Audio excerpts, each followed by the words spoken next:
నేను మీ Lakshmi. Welcome back Lakshmi's kitchen. ఈరోజు మీకు ఫంక్షన్లో పెట్టే సేమియా కేసర్ ఎలా చేయాలో చూపిస్తాను.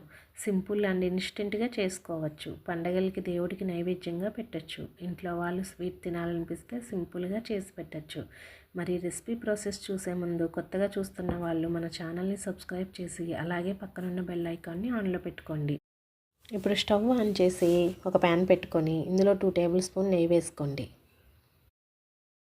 నెయ్యి కొంచెం వేడెక్కిన తర్వాత ఇందులో 2 టేబుల్ స్పూన్స్ జీడిపప్పు వేసి వేయించుకోండి.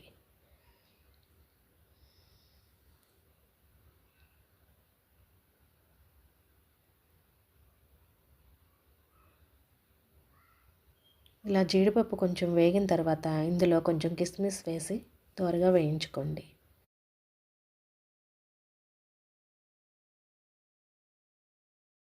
ఇవి దోరగా వేగిన తర్వాత తీసి ఒక పక్కన ప్లేట్లో పెట్టుకోండి.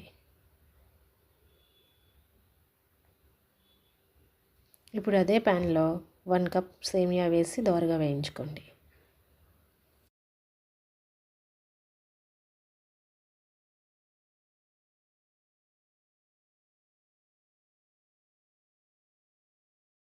చిన్న మంట మీద వేయించుకుంటే సేమియా పర్ఫెక్ట్గా వేగుతుందండి.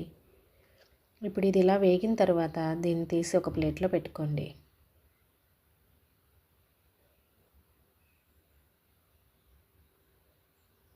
ఇప్పుడు అదే ప్యాన్లో 1 కప్ సేమియా తీసుకున్నాం కదండి, 2 కప్స్ వాటర్ వేసుకోండి. సరిపోతుంది, పర్ఫెక్ట్గా ఉడుకుతుందండి. ఈ వాటర్ కొంచెం మరిగిన తర్వాత ఇందులో మనం ముందుగా వేయించి పెట్టుకున్న సేమియా పుల్లలను వేసుకుందాం.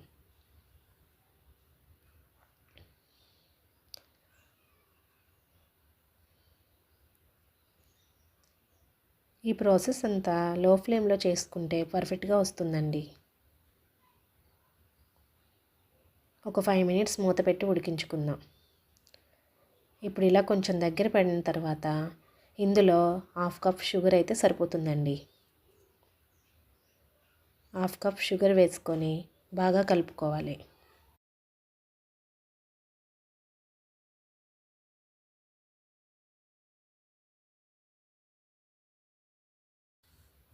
ఒక 2 మినిట్స్ మూత పెట్టుకొని కొంచెం దగ్గర పడేదాకా ఉడకబెట్టుకుందాం.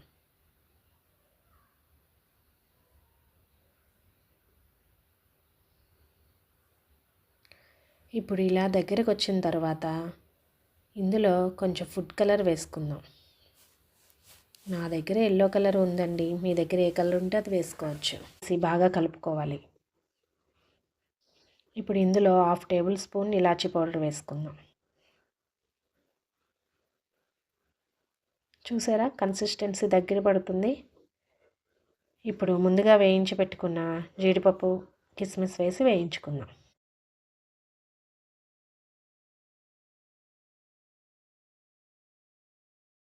అంతేనండి, ఇలా దగ్గరకు వచ్చిన తర్వాత మంచిగా సర్వ్ చేసుకుంటే మన సేమియా కేసర్ రెడీ.